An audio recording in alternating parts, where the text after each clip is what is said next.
Olá pessoal, tudo bem com vocês? Bom, então vamos ter nosso vídeo em EAD, né, por razões óbvias do coronavírus. Então, nossa aula de hoje de citopatologia, né, é sobre a citologia pré-cancerosa e a gente vai entrar um pouquinho no carcinoma escamoso, que vai ser o assunto da nossa próxima aula, beleza? Então, vamos lá. Só para relembrar vocês que nas aulas anteriores a gente falou um pouco sobre a citologia normal, falou da coloração de Papa Nicolau, do exame preventivo, que é muito importante, né? A gente falou dos tipos e diferentes colorações que as células de diferentes camadas vão assumir nessa técnica. E a gente falou um pouco sobre as variações que podem aparecer em diferentes situações. A gente falou também sobre as alterações decorrentes dos processos inflamatórios. A gente citou várias alterações que podem acontecer nessas células devido a esses processos. E a gente já viu isso em aula prática, né? Algumas diferenças nas lâminas de exame preventivo de algumas pessoas, alguns pacientes, certo? Então, hoje a gente vai estar entrando no assunto realmente de câncer. Então, o câncer de colo do útero é o foco do exame preventivo, como a gente já falou algumas vezes. Então, a mulher, né, na sua idade sexualmente ativa, né, ela precisa fazer exame preventivo, principalmente para detecção de estágios iniciais do câncer, né? Então, são aquelas células pré-cancerosas, aquelas células que podem chegar a formar um câncer. Essa é a função básica desse exame, certo? E como função básica, esse é o assunto mais importante da nossa primeira unidade, que é o assunto de como identificar se essas pacientes têm alterações celulares que são indicativas de uma possível causa de câncer ou até mesmo já um estágio de câncer. Então, hoje a gente vai estar falando mais sobre os estágios pré-cancerosos, tá? Então, vamos lá. Então, o carcinoma de colo uterino, ele é um dos tumores malignos mais frequentes em mulheres. Ele perde apenas para o câncer de mama, né? Então, em nível global, são atribuídos em torno de 473 mil novos casos de câncer e 253 mil mortes relacionadas a essa causa todos os anos, certo? Então, em países em desenvolvimento, ela é mais predominante, né? Então, a gente observa aí nesse mapa essa variação de coloração nos países em desenvolvimento. Então, a inexistência ou baixa eficiência dos programas de prevenção, já exatamente do preventivo, né, do rastreamento citológico, é a provável causa dessa grande incidência de câncer nesses países em desenvolvimento, certo? Então, é de extrema importância que a gente faça, né, o preventivo na população de forma eficaz para diminuir esses casos e facilitar, né, melhorar essa situação que causa, né, não só danos à população, mas aos cofres públicos para dar conta de tanta mulher com câncer aí, né, para resolver esse problema. Então, o Instituto Nacional de Câncer, o INCA, é o nosso instituto que vai estar coordenando ações e verificando a quantidade de casos, né, de acometimentos por câncer de colo do útero e por outros tipos de câncer. Então, no caso, o teste de Papa Nicolau é a principal estratégia utilizada pelos programas de controle de câncer de colo do útero no Brasil. E o Ministério da Saúde determina que o exame citológico seja realizado prioritariamente em mulheres de 25 a 64 anos. Só que a gente já comentou em aula que qualquer mulher em idade sexual ativa pode, né, e deve estar realizando o exame com uma certa frequência. Então, a estimativa do INCA para... Estimativa não, né? O percentual de novos casos em 2012, a gente via que o câncer de colo do útero ficava em segundo lugar, perdendo apenas para o câncer de mama, né? Ficando em torno de um acometimento de 9,3% dos novos casos de câncer. Então, a principal causa associada o aparecimento desses cânceres é o papiloma vírus humano, o HPV, né? Existem muitas evidências epidemiológicas que mostram uma relação direta entre a infecção pelo HPV e o câncer anogenital, certo? Então, os tumores mais frequentes compreendem carcinoma cervical, o de vulva, vagina, pênis e ânus. No câncer de colo, a prevalência de HPV é de 75% a 100% dos casos, comprovando aí essa ligação direta. A maioria dos carcinomas escamosos de colo de útero se origina do epitélio metaplásico escamoso da zona de transformação, que a gente já viu, né, que tem a localização, deixa eu mostrar mais ou menos aqui para vocês, né?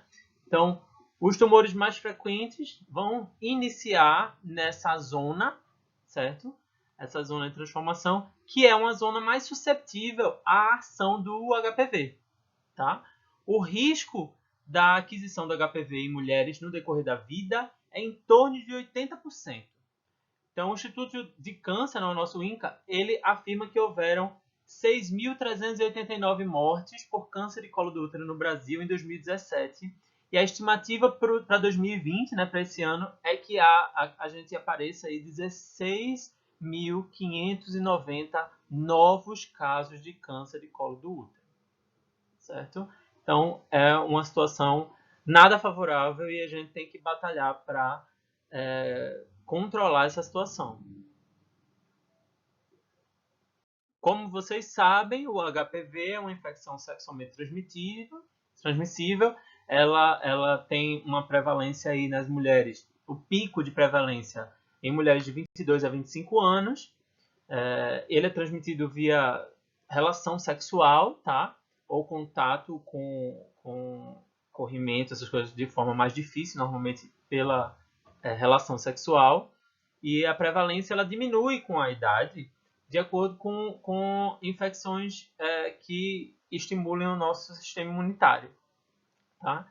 Existem mais de 150 tipos de HPV, só que em torno de uns 30 que já foram relacionados com o aparecimento de câncer. Tá? Então a gente classifica eles de alto risco, baixo risco ou até risco intermediário. Certo?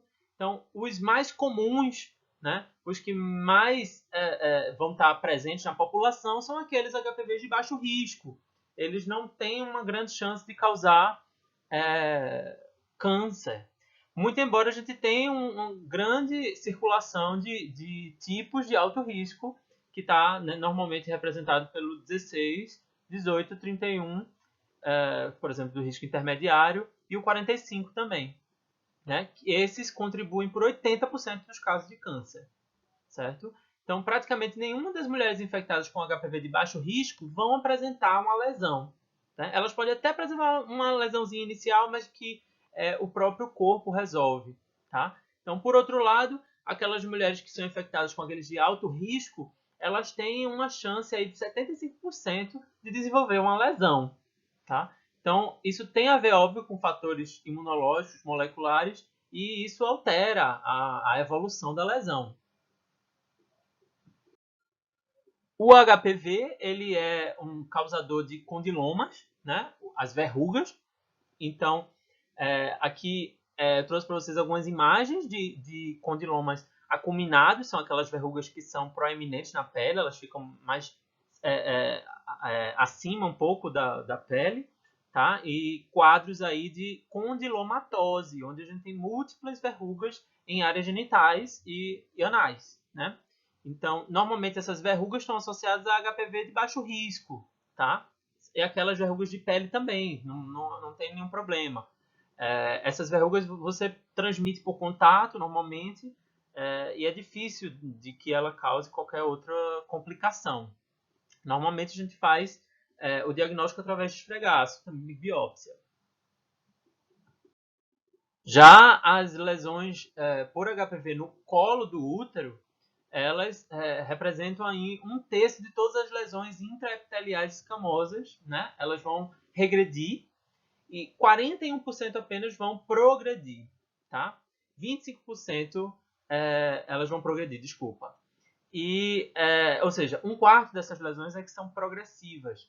Dessas que progridem, 10% elas evoluem para um carcinoma in situ, que não vai se espalhar, ele fica localizado onde está. E apenas 1% é que vai invadir outros tecidos, o câncer é realmente invasivo. Então, apenas 3/4 das lesões intraepiteliais escamosas, elas não progridem, né? 1/4 delas podem progredir, né, normalmente. E estudos mostram que muitas dessas infecções pelo HPV, elas são transitórias, então muitas delas elas desaparecem, normalmente dentro de 1 a 2 anos, certo? E há uma tendência da persistência dessas lesões, obviamente em casos acometidos por tipos de HPV mais de alto risco, né?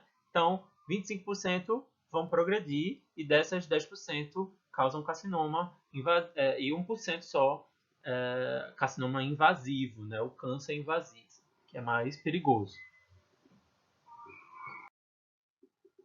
Então, o vírus HPV ele vai apresentar um material genético em dupla hélice de DNA e protegido, né, por uma estrutura do capsídeo, né, formada por proteínas, certo? E a partícula viral completa, que a gente chama de vírion, né, consiste no genoma fechado circular e tem aproximadamente 8.000 pares de bases, né, 8.000 letrinhas daquela do DNA.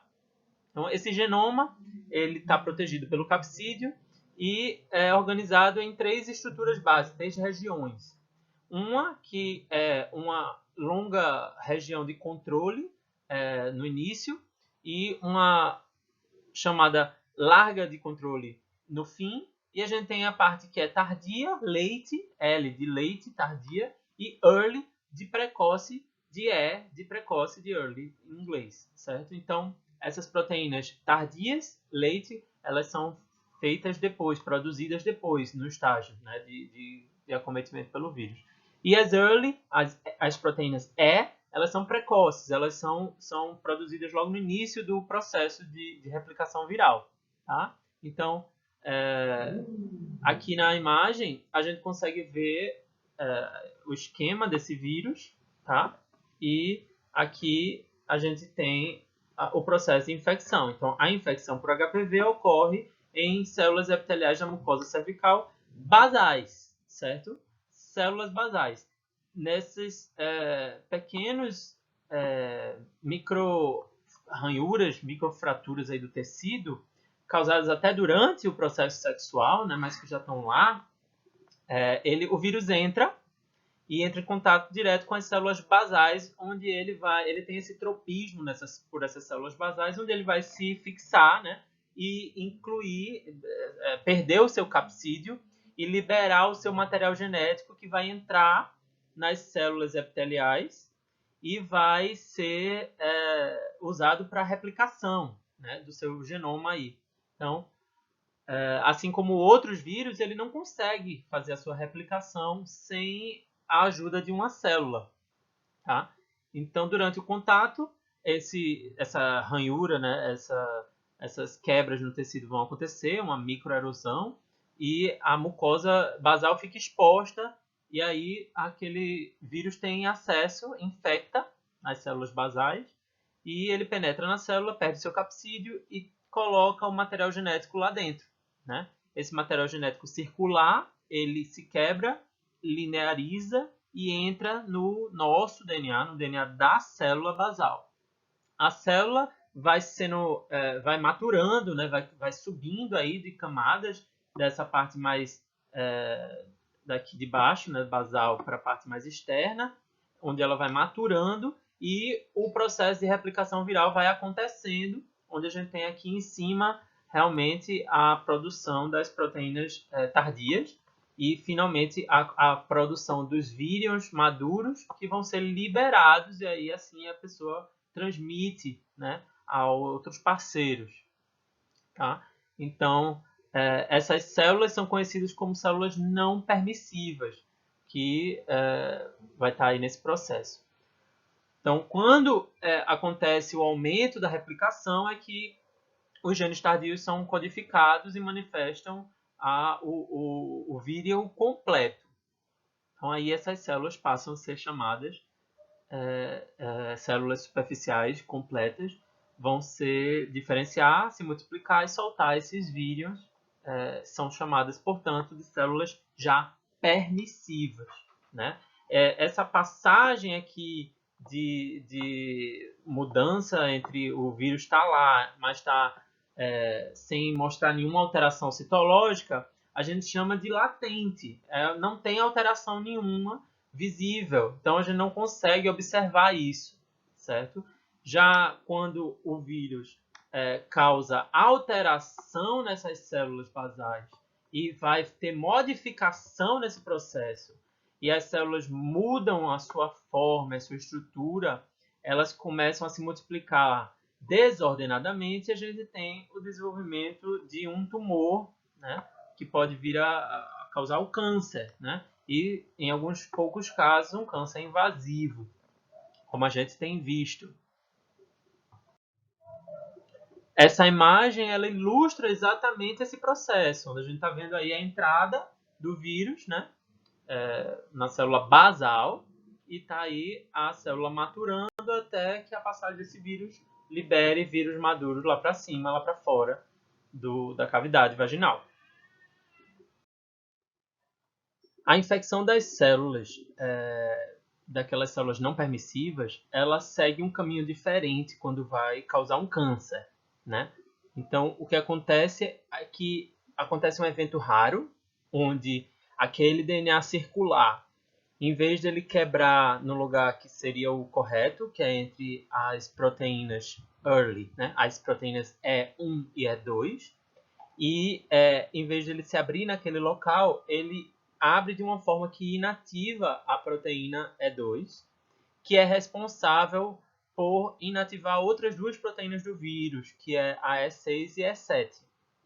Essas proteínas E6 e E7, elas têm a função de se ligar às proteínas do retinoblastoma e a proteína P53, que são proteínas que controlam a nossa divisão celular normal, certo? Então, essas proteínas virais E6 e E7, elas se ligam à proteína do retinoblastoma e a P53. Essas proteínas humanas, elas controlam a nossa divisão celular e controlam os erros que acontecem no nosso DNA. Então, quando elas ficam inativadas por essas proteínas virais, aquelas células elas entram em descontrole, em displasia.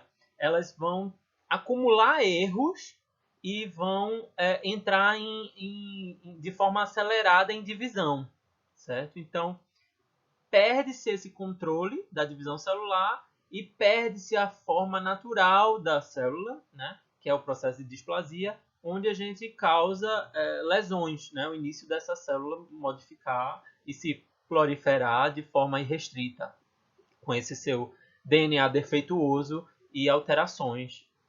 Tá? Então, a integração do DNA viral, ele resulta numa perda de função, né, e, subsequentemente, em alteração do fenótipo dessa célula. E aí acontece a progressão morfológica para a célula pré-cancerosa, a célula que pode causar um câncer. Né? Então, essas proteínas E6 e E7, naqueles vírus que têm um risco baixo, elas ou não se ligam, ou elas se ligam de forma menos ativa a P53 e ao retinoblastoma, certo? Então, essa é uma questão molecular que faz o vírus ter um maior risco ou um menor risco. Aqui nessa animação, vocês estão vendo a célula, né, que já foi invadida pelo vírus e está em proliferação adoidada, né, enlouquecida, perdeu a sua forma, está sendo simbolizada aí pela cor verde e está se manifestando aí na forma de uma célula pré-cancerosa.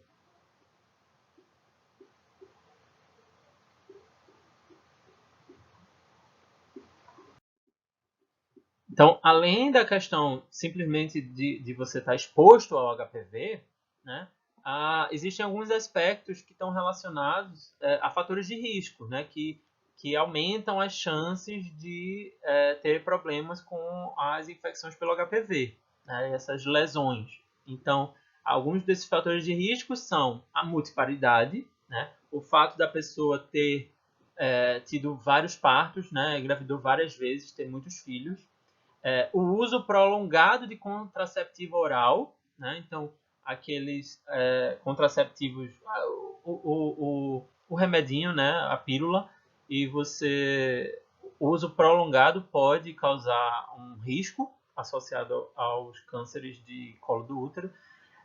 Tabagismo, né? O fumo está relacionado a isso também, e outras doenças, né? Ou infecções sexualmente transmissíveis, em especial a síndrome da imunodeficiência adquirida, né? Que também é conhecida como AIDS, que pode causar isso, né? Então, dependendo desses fatores, né?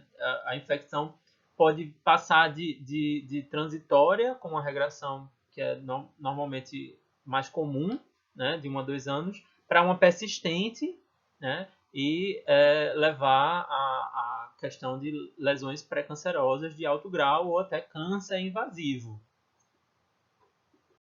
E essas lesões, elas são visíveis, né? São as manifestações, assim, quando realmente começam a chegar a nível tecidual, a nível celular, quando não está naquele período ainda muito molecular, de poucas células afetadas, a gente consegue, depois disso, ver quando ela realmente está em grupos de células maiores. Então, a gente tem aí um condiloma plano e aqui, né, marcado aqui, e um condiloma acuminado, né, que é a verruga propriamente dita, né? Então, essas manifestações clínicas, os condilomas, eles são comuns em 30% dos casos de infecção, tá? Então, ele não é detectável naquelas infecções latentes que a gente já falou, são aquelas que naquele momento onde ainda está crescendo, está, né, uma questão muito molecular, de poucas células ali acometidas e não dá para ver.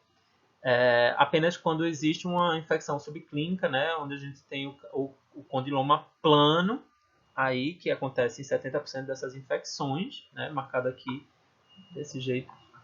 E o diagnóstico é feito pelo preventivo citológico, também por exame histológico, histopatológico, e a colposcopia, né, o colposcópio, certo? Então, normalmente é observado na vulva, alterações, ou no períneo, ou até no colo, realmente. A infecção latente ela não é detectada, tá? Então, realmente, a gente precisa de outros tipos de técnicas para conseguir detectar quando ela está em estado latente. É o caso aí do exame molecular, né? O exame molecular ele tem essa grande vantagem que tem a ver com conseguir diagnosticar casos de infecção ainda latente, né? E os outros casos onde ela não é sintomática, onde não tem a forma de ver clinicamente aquela alteração, não tem uma lesão propriamente dita e que pode sim evoluir para um câncer, tá? De forma bem agressiva, dependendo, mas são poucos os casos, mas acontece, tá? Então, exames moleculares tem muitos, eles são pautados, né, baseados na identificação do DNA do vírus, né? A gente encontra o DNA viral de métodos diretos ou indiretos para encontrar esse DNA viral ali no tecido. Então, a gente tem como ver isso por Southern blot, por dot blot, por hibridização in situ, PCR, ou captura híbrida. São diversos métodos para tentar detectar a presença desse vírus ali, né? Os exames moleculares são muito mais assertivos, eles têm muito mais segurança e eles conseguem dar um diagnóstico muito precoce, muito mais precoce do que os exames clínicos, e ele consegue chegar a diagnosticar o tipo do vírus que está ali, né? A gente tem marcadores específicos A gente tem, por exemplo, eu botei a imagem aqui do papilocheck, que vai lhe dizer qual tipo realmente de vírus, qual é o HPV que está causando aquilo ali, né? O grande contra desse processo é o preço, né? São exames normalmente que precisam de equipamentos caros ou kits caros, e que precisam de um certo conhecimento técnico, né? Um pessoal de um conhecimento técnico mais voltado para a área molecular. Então, é, é pouco difundido, mas ainda assim é bastante comum. Por exemplo, muitos lugares têm essa opção. Não se faz muito, mas tem a opção. Que eu saiba, né, a última vez que eu fui ter uma ideia sobre isso, um teste desse para fazer o papilocheck era em torno de uns R$ 500. Então, no exame citológico, né, saindo um pouco aí do molecular, a gente vai conseguir observar alterações citológicas, né? Modificações nessas células marcadas normalmente por forma ou diferença na coloração causada pela composição da célula estar diferente, né? Então, reage com os corantes de forma diferente. Então, aí uma das principais questões que a gente consegue observar é a coilocitose, certo? Então, a coilocitose, ela é uma alteração bem típica do HPV, né? Vocês conseguem observar aí no exame histológico, aqui, no exame citológico, aqui, né? Então, a gente tem aí, ela vai acontecer em torno de 20% a 33% dos casos, vai ocorrer em células escamosas superficiais e intermediárias, que apresentam uma cavitação perinuclear, né? Então vocês veem essa estrutura aqui em volta do núcleo, né? Uma cavidade, certo? Perinuclear, bem demarcada, com uma condensação periférica do citoplasma, certo? E aumento do tamanho e hipercromasia nuclear, quando o núcleo está aí com uma coloração diferenciada, às vezes também marcada por uma binucleação, que a gente vê aqui nessa outra célula, que está binucleada, certo? E a cromatina com aspecto borrado ou com grânulos, né? Você vê a cromatina aqui no núcleo com grânulos internos, tá? É importante que a gente veja que as células naviculares elas podem apresentar halos, né, que são relativos a inflamações, células metaplásicas com citoplasma diferenciado do endo e do ectoplasma. Tá? Isso varia um pouco a coloração também. Então, apesar dessa semelhança com o coilócito, o clareamento perinuclear do coilócito é bem maior, é bem mais demarcado. Tá?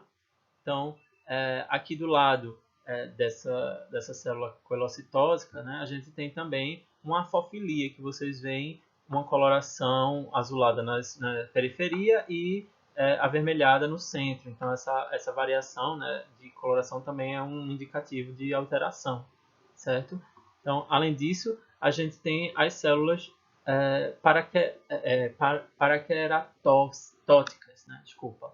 Então, essas células paraqueratóticas, elas têm essa relação com a queratina, né? Então, que também é observada aí nos disqueratócitos, tá? Então, esses disqueratócitos, eles vão ter alterações voltadas por essa questão da pigmentação típica de acúmulo aí de queratina, certo? Então, além disso, a gente tem os macrócitos, que correspondem às células que são bem grandes, né? Bem grandonas, com citoplasma muito grande. Elas podem apresentar o núcleo também lobulado diferenciado, múltiplos núcleos, com volume aumentado, também hipercromático, com colorações diferenciadas. Então, essas células elas vão apresentar vão se apresentar bem comuns nas questões de HPV, mas também em outras, né? Então, de outras infecções que podem não ser tão específicas para o HPV, né? Então, vocês observam aí diversas alterações que podem ser causadas, né, por HPV. Essas disqueratoses, elas ocorrem normalmente na superfície do epitélio, tá? Então vocês veem aí né, acúmulo aí de queratina produzida.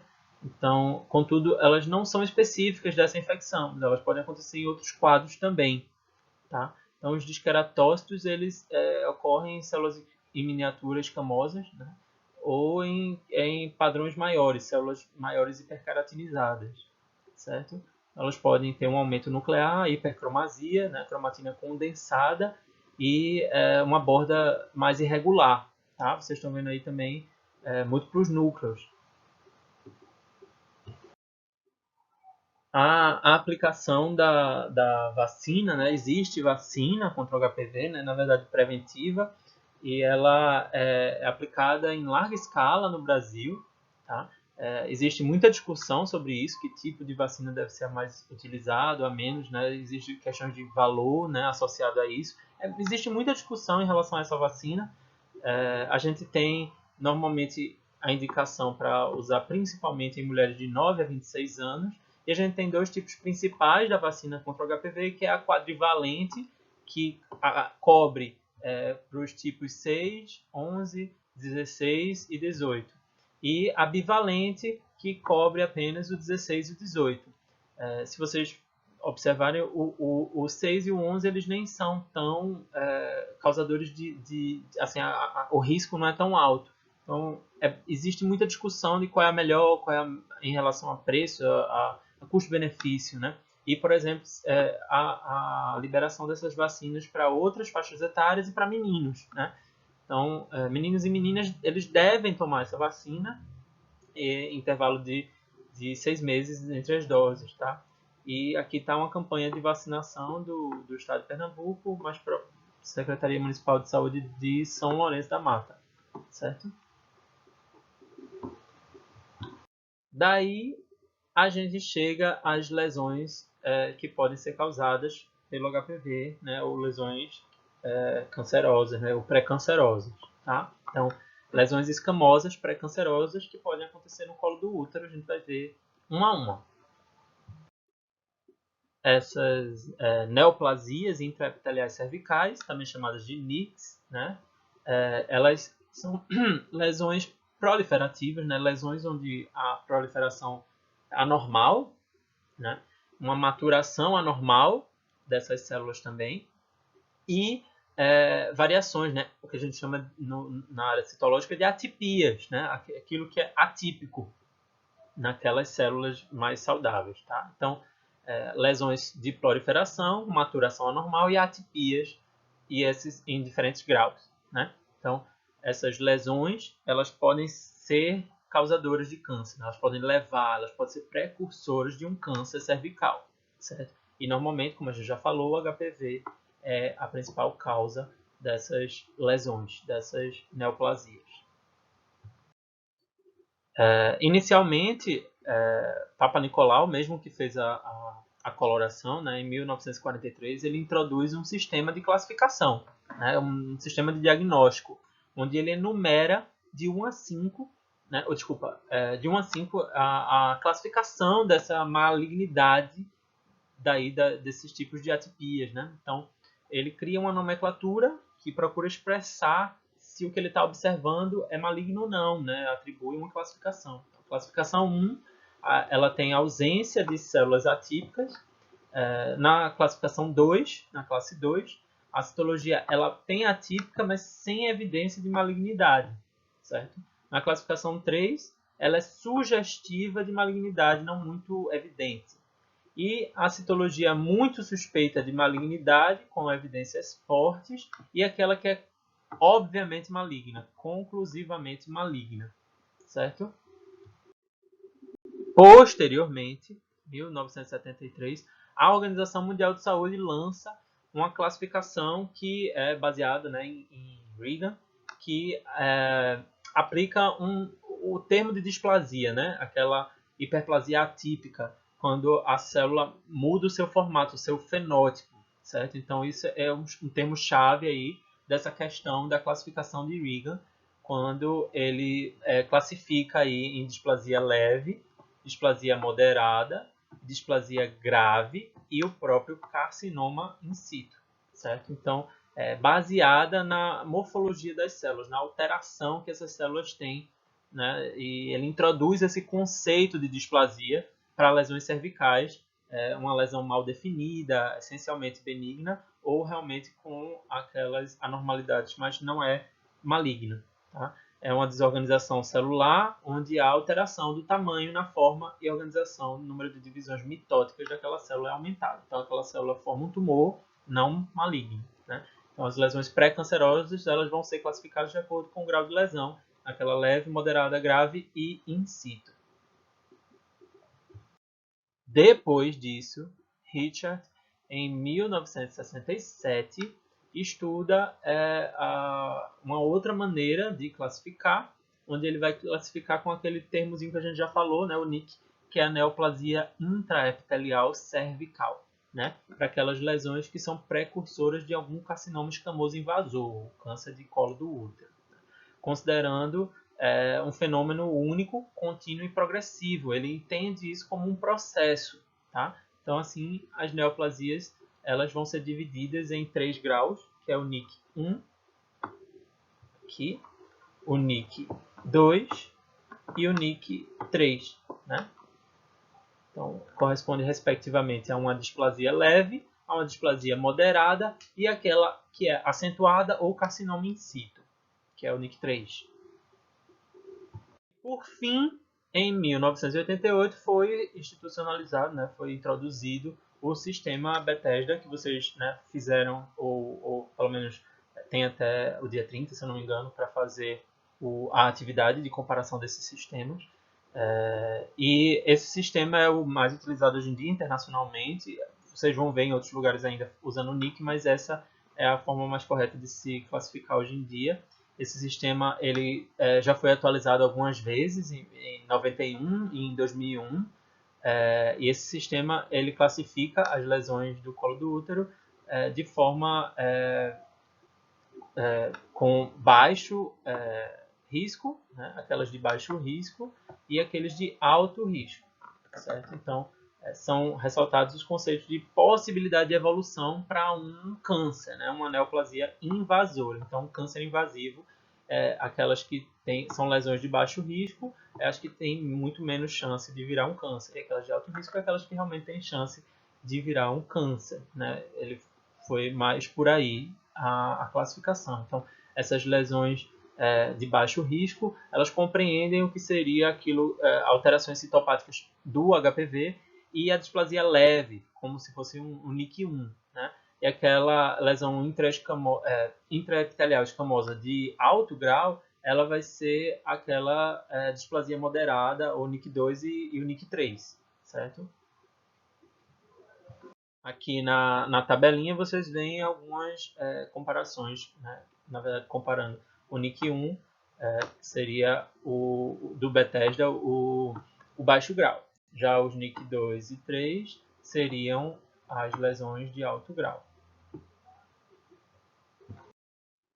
Então, essa imagem eu coloquei mais a título de curiosidade, porque ela está mais relacionada a exames histopatológicos, né, de tecido, propriamente dito, não dos raspados, dos esfregaços das células. Mas só para vocês terem uma ideia, né, de diagnóstico de classificação histológica, mostrando aí as NICs, né, a infecção pelo HPV, depois NIC1, NIC2, NIC3, né, que é a displasia moderada, displasia leve, carcinoma in situ, tá? Então, observa-se aí a diferença na estratificação, né? Você vê as células estão diferenciadas aí na estratificação, aqui elas perdem já sua estratificação, suas diferenças. Então, essa proporção de espessura do epitélio, ele vai mostrar a diferenciação dessas atipias nucleares nessas diferentes níveis, né, desses diferentes graus de alteração dessas lesões. Então, existe aí uma atipia nuclear, que são núcleos normalmente diferenciados, aumentados, uma relação entre o núcleo e o citoplasma, e uma diferença de intensidade de coloração, né? Como a gente já falou, às vezes também tamanho e tipo, né? Ou quantidade de núcleos também nessas células, e que podem ou não chegar a ser um carcinoma invasivo. Porém, a nossa disciplina é de citopatologia, não histopatologia. Então, a gente tem que focar aqui nas alterações que são citológicas. Então, o diagnóstico citológico dessas lesões pré-cancerosas, ele vai avaliar as células que são removidas das camadas mais superficiais, como a gente viu lá nas nossas aulas práticas. E quais são essas anormalidades que elas vão apresentar, normalmente as anormalidades do núcleo, mais ou menos intensa, e só as diferenças para carcinoma, né, mostrar o que pode causar um câncer, né, ver quais são as características daquilo que poderia vir causar o câncer, né, as lesões pré-cancerosas. E deve ser lembrado que naqueles cortes histológicos, a imaturidade da célula ocorre nas lesões pré-cancerosas, né. Aqui a gente vai ver isso também. Então, na NIC1 e na NIC2, a imaturidade celular ela compromete 1/3 dos epitélios, né, respectivamente. Então, é interessante ver essa variação daí do histo para o citológico com as diferentes NICs, né, os diferentes níveis aí dessa lesão. Justamente aqui o que eu estava falando para vocês, essa lesão ela vai ser estudada com relação à maturidade citoplasmática, então essa relação entre a proporção de núcleo e a proporção de citoplasma daquelas células, né, onde a gente consegue observar aquelas células que são normais, vocês viram lá nas nossas aulas, elas têm um citoplasma enorme em comparação ao núcleo muito pequeno, muito bem definido e bem corado, né? Então, quando a gente tem alterações na NIC1, NIC2, NIC3, vocês vão vendo essas variações aí desse ritmo, dessa razão entre o núcleo, né, a proporção do núcleo e a proporção do citoplasma. Então, isso é uma das principais questões a ser avaliadas no critério, né, de chance realmente de dar um câncer daquela lesão pré-cancerosa. Tá? Então, a quantidade de citoplasma com relação ao tamanho daquele núcleo é a característica mais importante para definir o grau dessa lesão. Né? Então, quanto maior essa relação do núcleo citoplasmática, comparando as células normais, mais avançado está aquela displasia, aquela alteração celular, aquela lesão.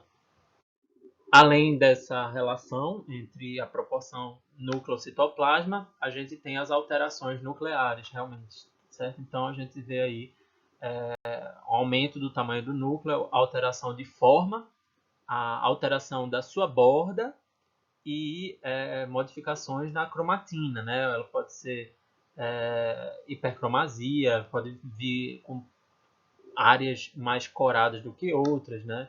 Então, aqui a gente vê algumas ilustradas, né? Algumas alterações que podem ser mostradas aí, relacionadas a umas lesões e como o núcleo pode se apresentar.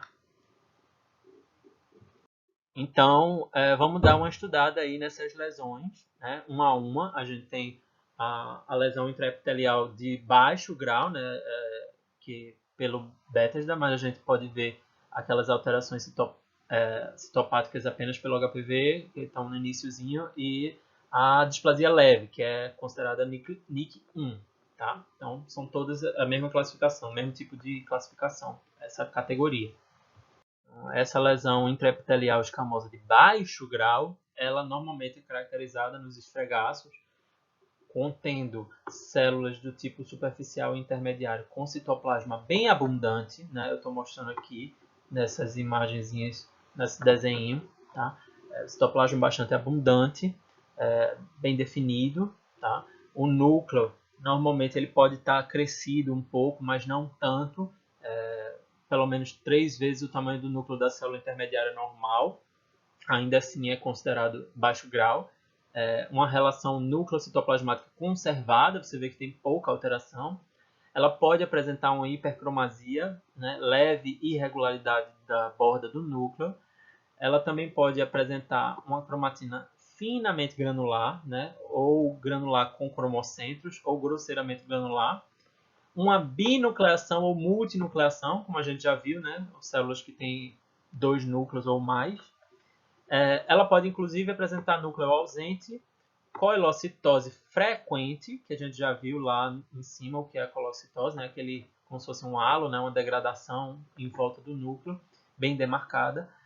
Células orangeofílicas, aquelas células que têm a coloração alaranjada, né? Tem a ver com essa acúmulo aí de algumas proteínas, principalmente queratina, e alterações nucleares focais, certo? Então, essas são o que pode ser encontrado no citopatológico que vai caracterizar uma lesão intraepitelial escamosa de baixo grau. Aqui na imagem em A, vocês estão vendo células do tipo intermediário, mostrando um clareamento perinuclear, né? Onde a gente tem aqui um clareamentozinho perinuclear, com um esboço de coelocitose, né? Um aumento de uma hipercromasia nuclear, assim, um aumento que pode ser assim, não relevado, mas indicativo de uma lesão leve, tá? Em B, a gente vê uma célula intermediária com um núcleo bem volumoso, né? Comparando as células que estão com o núcleo normal, tá? Então, a gente vê esse núcleo hipercromático, volumoso. E em C e D, a gente vê células intermediárias com multinucleação, né? Você vê aqui que ele tem vários núcleos, né? 3 núcleos aqui, essa célula também grandes, também hipercromáticos, né? Com aumento nuclear, tá? E as bordas com irregularidades, tá? Em D, a gente vê essa queratinização, né, das células com núcleo volumoso, tá? E hipercromático também, que é o que a gente chama de esqueratose, tá? Algumas alterações que não são indicativos de células pré-cancerosas, elas podem dificultar a detecção dessas lesões. Então aqui a gente está ilustrando algumas delas. Então em A, vocês veem uma célula displásica com um esfregaço citolítico, né? Onde a gente tem aqui os núcleos desnudos, tá? Então isso dificulta muito, né? Normalmente é uma característica bem comum de processos inflamatórios, onde o citoplasma da célula foi consumido, né? Embora tenha esse aumento nuclear significativo, não é indicação aí de uma célula pré-cancerosa. Você veja a variação, tá? Então, aqui em B a gente tem células com anormalidades nucleares, tá? Normalmente comuns em ACS e US, né? Aquelas células que não são típicas de uma lesão pré-cancerosa, tá? Então, em D, a gente tem essas células exibindo um núcleo aumentado, aproximadamente 3 vezes o tamanho do núcleo, mas a discreta hipercromasia, né? Não muito proeminente essa variação da coloração do núcleo. Então, pelo sistema Bethesda, né, a gente tem a lesão conhecida que seria como NIC2 ou NIC3, né, a displasia moderada ou carcinoma in situ, e elas são incluídas nessa mesma categoria, né, que é a lesão intraepitelial escamosa de alto grau agora. Tá? Então, essa mudança ela foi implementada baseada naquela questão de chance de evoluir para um câncer. Né? É importante ressaltar que, mesmo simplificando essa classificação, essa questão relacionada a baixo ou alto grau de chance, né, de chegar a uma variação aí de cancerígena, né? Realmente alteração de lesão para um grau mais sério. As características da lesão intraepitelial escamosa de alto grau, elas estão relacionadas a células do tipo metaplásico imaturo, tá? Lembrando células de reserva, células redondas ou ovais, que não apareciam antes com frequência, o citoplasma bem delicado, denso, queratinizado, tá? Então com aquela coloração, aumento do núcleo mais proeminente, assim, mais forte, um aumento acima de 3 vezes, uma relação nucleoplasmática aumentada, então aquilo que a gente já vem falando, né, aquelas células com núcleo em relação ao citoplasma, né, bem maiores, com uma irregularidade, né, irregularidades marcadas nas bordas desse núcleo, cromatina fina granular, finamente granular ou grosseiramente granular, e células isoladas ou em agrupamentos planos e dispostas em agrupamentos sinciciais, que são aquelas células coladinhas lá, que tem tipo uma big célula, né? Uma célula enorme com múltiplos núcleos, como se elas tivessem se fundido. Então, apesar do Bethesda não incluir essa separação entre NIC2 ou NIC3, né? Uma displasia moderada para um carcinoma, a gente tem como diferenciar uns aspectos que estão relacionados a uma maior gravidade dessa lesão. Então, número aumentado de células anormais, né? Então, o número dessas células modificadas, ela está relacionada, né, com a gravidade. Então, muitas células modificadas, pior. Então, a maturidade citoplasmática diminuída, né? Aquelas células que estão imaturas, né? A gente vê aquelas células com carinha de basais.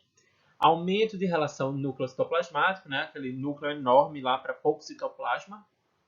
Irregularidade crescente das bordas nucleares. Então, quanto pior, né? Quanto menor tiver a regularidade da borda do núcleo, pior é, né? Para o tipo de câncer. Desculpa, pré-cancerígeno. E aumento do número do tamanho dos grânulos da cromatina. Então, grânulos grandes de cromatina estão relacionados à maior gravidade da lesão. E aquela hipercromasia nuclear aumentada, né? Menor frequência de efeitos citopáticos de papilomavírus, aqueles que a gente via falando antes, que são iniciais aí nesse processo. Então, aplicando esse conceito, a gente tem como ver, né, o que seria NIC2, que são aquela displasia moderada, em relação a um carcinoma propriamente dito, né, lesões em textura, configuração daquelas células metaplásicas e os núcleos hipercromáticos com o maior número de cromocentros, né, irregular, membrana irregular do núcleo. Né? Assim a gente tem a noção do que seria um NIC3, um carcinoma in situ. Tá? Vocês veem aí o que eu estou falando, essa imagem mostra bem células com um citoplasma muito pequeno em relação ao tamanho do núcleo, imaturas, com muitos cromocentros, núcleos enormes com a borda irregular, certo? E, enfim, todas aquelas características que a gente vem falando, né, de displasia moderada NIC2, displasia acentuada NIC3, certo? E são relacionados a alto grau. Então aqui a gente vê várias dessas células, né, com essas características de baixíssima resolução do núcleo. Você tem vários cromocentros e grandes. Vocês veem a relação entre o núcleo e o citoplasma bastante alterado. Vocês veem a coloração que a gente estava falando, né, desse citoplasma corado diferenciado, tá? Então vocês veem todas aquelas características, né? Células, aqui a gente vê células escamosas profundas com núcleo atípico, com o tamanho maior do que 3 vezes o núcleo normal de uma célula intermediária, e classificação seria uma lesão de alto grau. Nessa outra imagem a gente vê mais aproximado essas células com essas características de lesão de alto grau, das células escamosas profundas com núcleo atípico, né? Então essa imaturidade da célula parece uma célula profunda, o núcleo totalmente distendido, enorme, atípico, com cromocentros grandes, né, e múltiplos. A gente vê a irregularidade da borda do núcleo, tá? Então a gente vê essa variação morfológica do núcleo e da célula. A gente vê essa lesão, né, sugestivo de uma lesão de alto grau, de grau avançado. Então, a lesão intraepitelial escamosa de alto grau, ela também pode apresentar algumas características suspeitas de invasão. Então, aquelas características que vão deixar você sem saber, né, se isso realmente já é um câncer invasivo, tá? Então, essas lesões intraepiteliais escamosas queratinizantes, elas são difíceis de se graduar, tá? Então, essas lesões queratinizantes, a gente vai dar uma olhadinha nelas agora. Como é que eu sei se aquilo já evoluiu para um câncer invasivo, né? Então, acontece que a imaturidade celular nesse tipo de câncer, de lesão, ela não é uma característica muito marcante. Então, assim, a gente não consegue utilizar esse parâmetro para classificar esse tipo de lesão. Então, as células anormais da displasia queratinizante, elas vão apresentar um citoplasma abundante e podem exibir alguma alteração discreta aí da relação do núcleo-citoplasma. Então, o núcleo não vai estar tão grandão lá como a gente estava vendo nas outras, certo? E quando compara com as células que estão imaturas da lesão intraepitelial, você não vê uma variação muito grande. Então, o citoplasma, né, o sinal que a gente vai ter realmente indicativo que aquilo é possivelmente um câncer invasivo, é o que a gente chama de pleomorfismo das células queratinizadas, né? Então, elas vão ter um formato de raquete, que a gente chama, aquelas formato meio fusiforme, assim, caudadas, tá? Então, isso aqui é uma característica bem marcante desse tipo de câncer queratinizante invasor, né? De alto grau. Então, e a gente vai ter uma variação na forma e no tamanho do núcleo. Então, esses são os critérios mais indicadores nesse tipo de câncer queratinizante. Então, o carcinoma escamoso invasor, né? Exatamente aquela questão do queratinizante dele ser invasor, vocês veem esse formato diferente, tipo em raquete, e vocês veem grande variação aí dos núcleos, certo? Então, com sinais até necróticos, vocês veem algumas hemácias aí degradadas, e isso é indicativo realmente dessa alteração ser mais severa, mais grave, invasora. Porém, as células, realmente alterações cancerosas, vão ficar para o assunto da próxima aula. Então, na aula de hoje, o que eu quero que vocês finalmente façam? Eu quero que vocês leiam mais sobre esses assuntos. Eu já sugeri que vocês deem uma olhada lá na nossa biblioteca virtual da Pearson, né? A biblioteca virtual da Pearson, ela tem esse manual de citopatologia diagnóstica, né? Da Sociedade Latino-Americana de Citopatologia, que vocês podem acessar em casa. E depois que vocês lerem mais sobre esse assunto, eu quero que vocês vão lá num mural interativo que eu criei. Esse mural vocês podem acessar pelo QR Code, certo? Colocando o seu celular com a câmera aqui apontada para esse código. Alguns celulares eles vão fazer a leitura automática, outros vocês vão ter que entrar em sites no Google, lá botar leitor de QR Code para conseguir ler o QR Code. Ou você pode realmente conectar pelo link que eu estou colocando aqui o nosso mural interativo. Nesse mural interativo, vocês vão encontrar colunas com a citologia normal, inflamatória, pré-cancerosa e realmente cancerosa. Então, eu quero que vocês coloquem lá imagens das características, das atipias, das variações. O que é que eu vou ver no exame para caracterizar aquilo como uma citologia normal, uma citologia inflamatória, uma questão já pré-cancerosa e o assunto da próxima aula, que é a cancerosa. Então, deem uma olhadinha, procurem na internet algumas imagens legais, ou vocês podem usar até aquelas fotos que vocês pegaram nas nossas aulas práticas também, que eu acho até melhor. E vocês postem lá nesse mural interativo, e cada um de vocês podem postar, isso é individual, tá? Vocês, por favor, não deixem em anônimo, coloquem as postagens de vocês com o nome de vocês, para depois eu dar uma olhadinha. E vocês podem interagir dando estrelinha, dando nota para as postagens das outras pessoas. E aí você pode postar a imagem e descrever aquilo que você está postando, né? Halo, perinuclear, ou você pode colocar pérola queratinose. Você vai colocando lá as estruturas que a gente vem falando para diferenciar. A função é que depois vocês consigam acessar esse mural e ver, né? Ver olhando as imagens, as alterações que tem próprias de cada situação aí que a gente já viu. Beleza? Então, até a próxima aula e eu vejo vocês, se Deus quiser, presencialmente, depois que essa situação crítica do coronavírus passar. Então, grande abraço! E como vocês sabem, está aqui o meu Instagram profissional, né? @professor José Manuel Duarte, tudo junto, onde vocês podem falar diretamente comigo e tirar algumas dúvidas, ou pelo meu e-mail mesmo, que vocês já têm, né? Que é o josemw.duarte@gmail.com. Então, estou à disposição para tirar qualquer dúvida de vocês. Grande abraço!